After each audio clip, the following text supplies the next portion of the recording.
L'effondrement des prix du pétrole qui s'est déroulé sur les marchés internationaux et de cela 24 heures, 48 heures, doit nous interpeller. Il doit interpeller notamment les dirigeants algériens. Un choc pétrolier, c'est un effondrement durable, brutal et rapide des prix du baril du pétrole. Et un choc pétrolier a des conséquences désastreuses sur les pays comme l'Algérie qui sont ultra dépendants du pétrole et du gaz. Le prix du baril du pétrole, il y a de cela 48 heures, a été à moins de 60 $.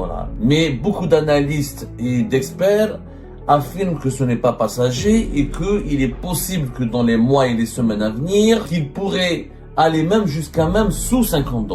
Un baril de pétrole à moins de 50 $ est tout à fait possible dans les mutations actuelles.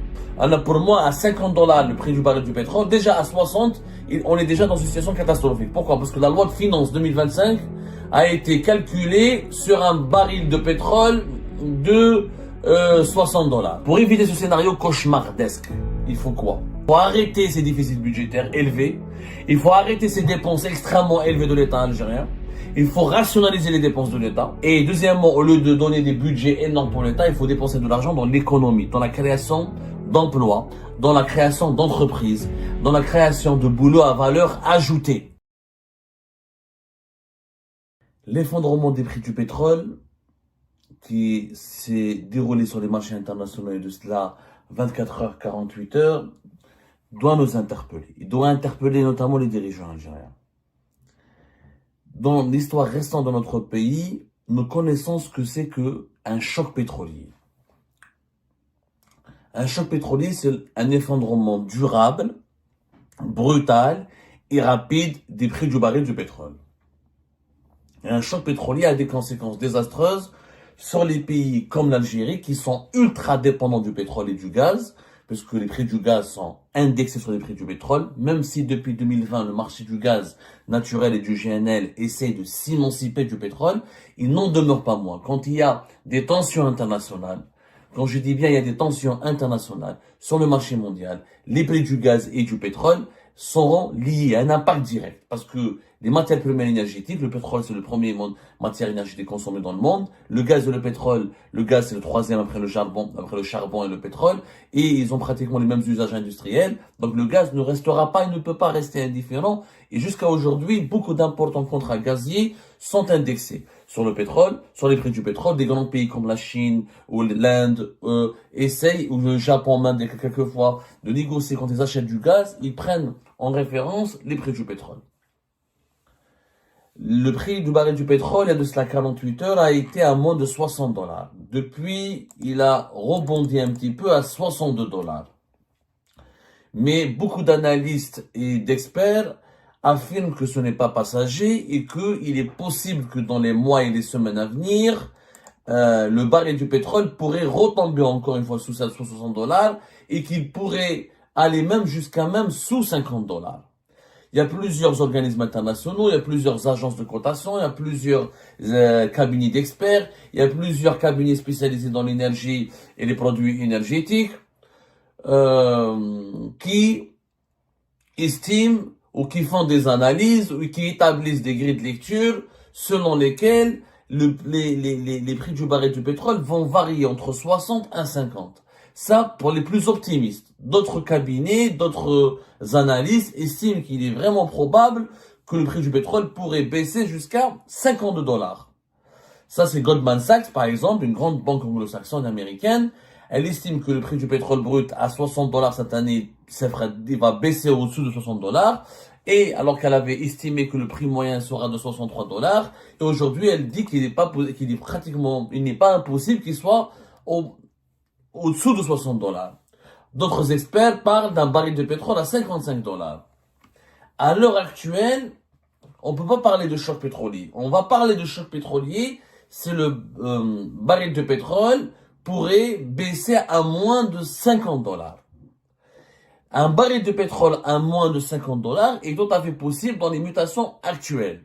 Si les États-Unis d'Amérique augmentent leur production de pétrole de schiste, et si l'Iran trouve un accord avec les États-Unis d'Amérique de Donald Trump sur le nucléaire, ce qui lui permettra d'exporter un peu son pétrole et de ne pas subir les mêmes sanctions internationales. Et si une guerre entre Israël et l'Iran, elle est écartée de façon définitive ou de façon un petit peu officielle.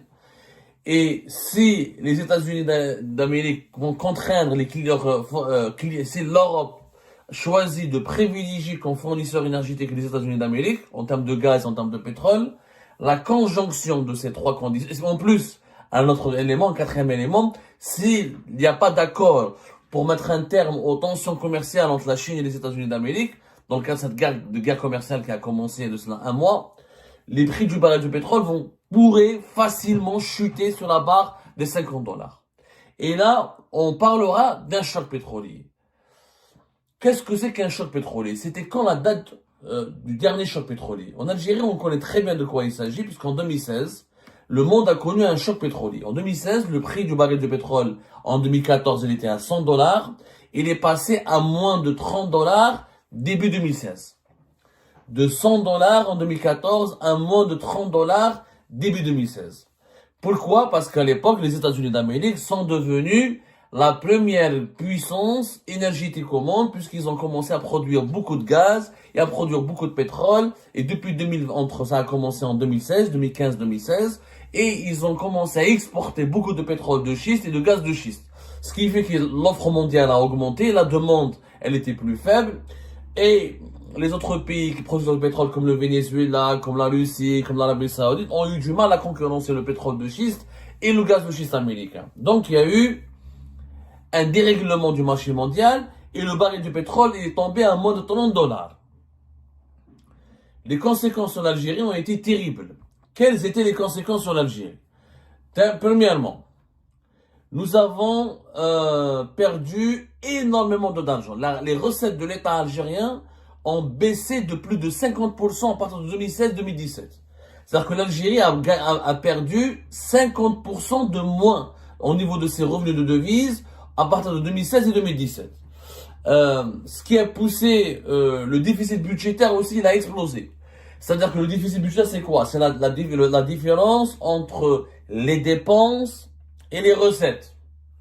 Les dépenses et les recettes. Quand un État dépense beaucoup, quand il dépense plus que ce qu'il gagne, là, il est en situation de déficit budgétaire. Il y a déficit budgétaire quand les revenus du pays baissent par rapport à ses dépenses. Et le déficit budgétaire a commencé à exploser à partir de 2016. Qu'est-ce qui s'est passé ensuite? L'État algérien a été obligé de verrouiller, de réduire les importations, de réduire les subventions, d'augmenter la TVA, d'augmenter les taxes, et surtout, nous avons perdu nos réserves de change. On avait 193 milliards de dollars en 2014 de réserves de change. Elles sont tombées à 114 milliards de dollars de réserves de change en 2016, puis à 94 milliards de dollars de réserves de change en 2017. De 193 milliards de dollars en 2014 jusqu'à 114 milliards de dollars en 2016, jusqu'à 97 milliards de dollars en 2017. Donc, regardez comment on a perdu énormément d'argent. Et puis, les réserves de change ont commencé à baisser jusqu'à pratiquement une quarantaine de milliards de dollars en 2019. On a utilisé nos réserves de change puisque nos revenus en devises provenant du pétrole et du gaz ont beaucoup baissé. Conséquence directe du choc pétrolier de 2016. La croissance économique est tombée. On était à une croissance économique de 3,8% en 2014 à une croissance économique de 1,6% en 2016. Le chômage a explosé, la frustration sociale a augmenté, les frustrations collectives ont augmenté, la pauvreté a augmenté dans le pays. Et qu'est-ce qui s'est passé plus tard? La crise politique de 2019. Le choc pétrolier de 2016 est l'une des causes de l'éclatement du Hirak en 2019. Il y avait la crise politique, la Bouteflika et sa succession, mais le mal-être, la malvie, la pauvreté, le chômage, l'exclusion, la dégradation des conditions de vie des Algériens et des Algériens ont nourri cette colère populaire qui a explosé en février 2019 et qui a mené vers le Hirak. Crise politique importante. Donc, un scénario similaire, s'il se produit en 2025, comme en 2016, 3 ans plus tard, ça veut dire qu'en 2028, on risque de connaître une importante crise politique Parce que, comme on l'a vu entre 2016 et 2019, l'un des carburants, peut-être des fois c'est pas les causes directes, mais les causes indirectes. L'économie est toujours présente dans toutes les crises politiques. Un pays ne peut pas traverser une crise politique ou une situation de turbulence politique s'il a une économie prospère. C'est extrêmement rare, c'est vraiment rare. Généralement, toutes les crises politiques ont comme cause ou comme raison une dégradation de la situation économique du pays. Plus de pauvreté, plus de chômage, plus de détresse, plus de, comment on appelle ça, plus de d'inégalité. Tout ça crée un sentiment d'injustice. Un sentiment d'injustice sociale parce que les gens n'en peuvent plus de la pauvreté, n'en peuvent plus de mal vivre et ils n'arrivent plus à... L'inflation est très élevée, le chômage et la misère sociale et ça joue sur le moral et ça pousse les populations à se révolter, à entrer à mener des luttes politiques. Les pays les plus prospères, c'est les pays qui ont le moins de crises politiques. Ça arrive, mais c'est un peu rare. Donc, faut comprendre, c'est fondamental, il faut vraiment comprendre cet état d'esprit, c'est vraiment fondamental. Maintenant, quelle est la situation de l'Algérie aujourd'hui? Vous allez me dire, mais Abdou, peut-être que l'Algérie, elle est mieux outillée aujourd'hui qu'en 2016. Pas du tout. L'Algérie de 2025, elle est dangereusement plus instable et plus fragile plutôt, je dirais pas instable. L'Algérie de 2016, elle est plus fragile que l'Algérie de 2025, pardonnez-moi. Elle est plus fragile que l'Algérie de 2016. Au cas d'un choc pétrolier, c'est par malheur, et ça semble, pour moi, à $50 le prix du baril du pétrole, déjà à 60, on est déjà dans une situation catastrophique. Pourquoi? Parce que la loi de finances 2025 a été calculée sur un baril de pétrole de $60. Déjà. La loi de finances, quand elle est faite en Algérie, elle est faite sur la base d'un baril de pétrole, d'un montant bien précis pour calculer les recettes et les revenus de l'État. La loi de finances 2025, elle a été fixée, le référent, on parle de référence fiscale. Le prix de référence fiscale du baril de pétrole dans la loi de finances 2025, c'est $60, voire $70 entre 2025 et 2027. Les autorités algériennes, les dirigeants algériens pensaient que les prix du baril vont osciller entre 60 et $70. Si les prix sont plus élevés, l'Algérie sera gagnante, elle aura des réserves de change, on aura un plus. Si les prix sont plus bas, l'Algérie sera déficitaire. C'est ce qui est en train de se passer. Puisqu'aujourd'hui, on est à peine à $60, à $50, et ça risque d'aller vers moins. Pourquoi l'Algérie d'aujourd'hui est plus fragile? Parce que là, d'abord, c'est pas la même population. Nous sommes aujourd'hui plus de 47 millions d'habitants et d'ici la fin de l'année 2025, on sera 48 millions d'habitants. L'Algérie en 2016, c'était même pas 40 millions d'habitants. Nous sommes 48 millions d'habitants. Donc il y a 8 millions d'Algériens et d'Algériens supplémentaires. Deuxièmement, la situation économique et financière de l'État est différente. Le problème à l'actuel régime, contrairement au régime de Bouteflika, c'est que le régime Tebboune, il est extrêmement dépensier. C'est que non seulement le pays gagne de moins en moins d'argent, mais il en dépense de plus en plus. Alors que l'Algérie, ses revenus en devises baissent de 2022 à 2023. 2022, 62 milliards de dollars. 2023, une cinquantaine de millions de dollars, 52 milliards de dollars. 2022, 62 milliards de dollars. 2024, on attend le chiffre, mais ça sera une quarantaine de milliards de dollars, visiblement. Et plus le baril du pétrole et le prix du gaz baissent, plus les revenus de l'Algérie baissent. Or, l'État algérien, contrairement, dans une logique totalement anormale et qui sort de l'ordinaire et qui est une logique économique suicidaire, je dis bien logique économique suicidaire, elle est en train d'augmenter, l'État algérien augmente ses budgets et ses dépenses. Le budget de fonctionnement de l'État algérien en 2022, il était l'équivalent de 74 milliards de dollars. Le budget de fonctionnement de l'Algérie en 2018 était d'équivalent de 65 milliards de dollars. Déjà, avec Tebboune, l'État Tebboune dépense beaucoup plus d'argent que Bouteflika. Sauf que, à partir de 2023, Tebboune va claquer les budgets, va claquer le coffre-fort, il va braquer le coffre-fort, il va claquer tout son argent. L'argent du pays va claquer puisque on sort l'échiquier et on dépense sans compter. À partir de 2023, l'État algérien va dépasser la barre des 100 milliards de dollars de budget. Et en 2024, le budget de fonctionnement de l'État algérien va atteindre les 110 milliards de dollars. Et en 2025, on va atteindre les presque 130 milliards de dollars.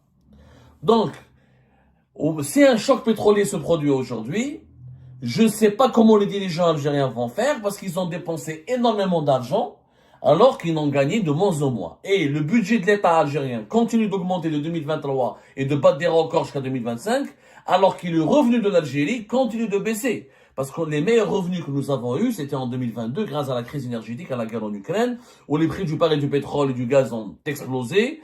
Le baril a dépassé les 100 dollars. C'est comme ça qu'on a gagné beaucoup d'argent. Et depuis, le baril est tombé à 80 et cette année, il est tombé à 60. Donc on va gagner de moins en moins d'argent, c'est logique. Parallèlement, la fragilité de l'Algérie devient plus grave, c'est qu'elle est déficitaire.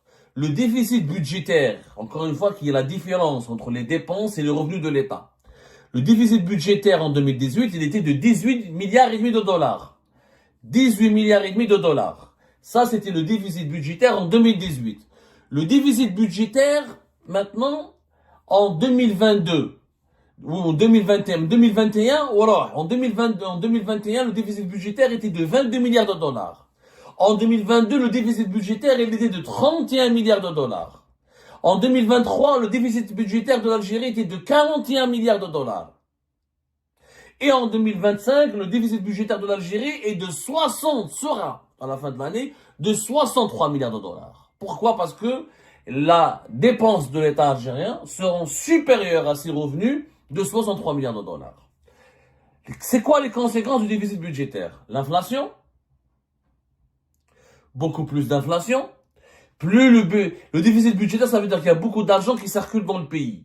Sauf que l'argent qui circule, la quantité de biens, la quantité de billets et d'espèces ne correspond pas, je dis bien, elle ne correspond pas à la quantité des marchandises qui sont produites ou qui sont fabriquées par l'industrie ou par la production locale ou nationale de ce pays. Il y a de l'argent, mais il n'y a pas de marchandises, il n'y a pas de croissance économique, il n'y a pas d'industrie. Donc qu'est-ce qu'il y a? Il y a plus d'argent que de production, donc il y a une inflation à deux chiffres. Quand il y a de l'inflation, le pouvoir d'achat des citoyens baisse, la misère sociale augmente, la pauvreté se renforce, le chômage explose. Et la valeur de la monnaie nationale, elle baisse. C'est pour ça que depuis 2022, pourquoi l'euro ne cesse d'augmenter par rapport au dinar depuis 2022 jusqu'à 2025? Parce que la monnaie algérienne, elle perd de sa valeur à cause d'une économie où il y a trop de dépenses de l'État et pas assez de création de richesse de la part de cet État, de la part de ce pays. Voilà, les déficits budgétaires, ces notions peuvent paraître pour le commun des mortels comme étant des notions économiques virtuelles, mais en réalité, elles ne sont pas virtuelles, elles ont un impact. Elles ont un impact direct sur le quotidien de la population algérienne. Ce n'est pas n'importe quoi. Le déficit, la croissance, l'inflation, c'est des concepts sur le papier. Mais dans la réalité, c'est des douleurs, c'est des souffrances, c'est des contraintes. Donc l'État algérien aujourd'hui, il perd de plus en plus de l'argent, mais il dépense de plus en plus. Et si un choc pétrolier se produit en 2025, en 3 ans, comme en 2016, en 2028, on risque une situation économique encore plus désastreuse que celle de 2019. 2028, comme par hasard, c'est la fin du mandat de Tebboune. Si par malheur le régime ne règle pas la question de la succession de Tebboune, il n'arrive pas à trouver des solutions à la succession de Abdelmajid Tebboune, etc., eh ben, on risque de basculer dans une crise terrible qui sera à la fois économique et politique, comme celle de 2019. Sauf que la facture sera salée. Parce qu'en 2019, on était une quarantaine d'habitants. En 2028, on sera plus de 50 millions d'habitants. Donc, on aura plus de besoins. Il y aura plus de chômeurs. Il y aura plus d'étudiants. Il y aura plus d'hommes et de femmes. Il y a plus de bouches à nourrir.